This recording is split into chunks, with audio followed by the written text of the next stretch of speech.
বেটিকে বলা হলো, বেটি তোর কাছে আসবো কি, তুই আমাকে রাখবি কি?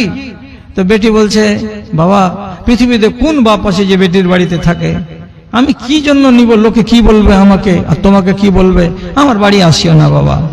বেটিও নিল না, বেটাও নিল না। এই যে অন্যায় তালিম দিয়েছিলেন আর আল্লাহর কানুনকে বুড়ো আঙুল দেখিয়েছিলেন, লাভ কি হলো? শেষের বেলায় চলে যেতে হলো ওকে বৃদ্ধাশ্রমে।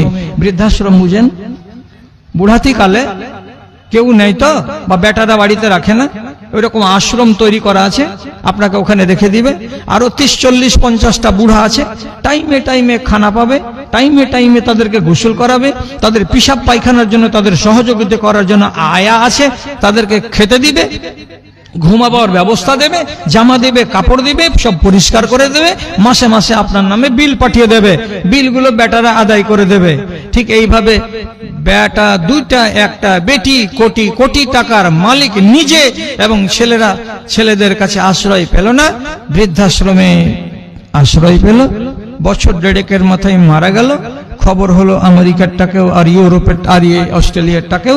ওরা বলল যে পার্শ্ববর্তী কোন একটা কবরস্থানে আমার বাপকে সমাহিত করে দাও, বিল যেটা হবে টাকা সেটা বলে দিবে, বাঁশের টাকা, কবর খোঁড়ার টাকা, ফাতেহা করার টাকা, সব টাকাগুলো আমরা এখান থেকে দিয়ে পাঠিয়ে দেব। চলে গেল কবরের ভেতরে। কে? এই কুলাঙ্গার। কি করেছিল? আল্লাহর কানুনের সঙ্গে সংঘাত তৈরি করেছিল। সংঘাত তৈরি করতে গেলে ফিতনা কিনে আনবে তুমি বাড়িতে, দেখেন কেমন ফিতনা করে দিয়ে কবরে চলে গেল। আল্লাহ, তার জন্য আপনাকে অনুরোধ করে বলবো, আমার দাদারা, আমার ভাইয়েরা, যতগুলো কানুনে ইসলাম আপনারা জানছেন, সেই কানুনকে কোনোদিন উল্লঙ্ঘন করার চেষ্টা করবেন না। আর যতদূর পারবেন আল্লাহ তাআলার ফরমানগুলোকে মেনে চলে অন্ততপক্ষে নাফরমানিটা করবেন না আপনি, আর অন্যায়ের কাজে হাত বাড়াবেন না, তাহলে অন্তত আপনার ঈমানটা সহি সালামতে থাকবে। আমি আমার ভাগে পেলাম আজকে 1 ঘন্টা 10 মিনিট, এখান থেকে সামটাতে আর 5 মিনিট। তো এই 5 মিনিটের মধ্যে যতটি ভাই আছেন আপনাদেরকে একটা আরজি জানাচ্ছি, আর একটা আমার নিজের কথা বলছি।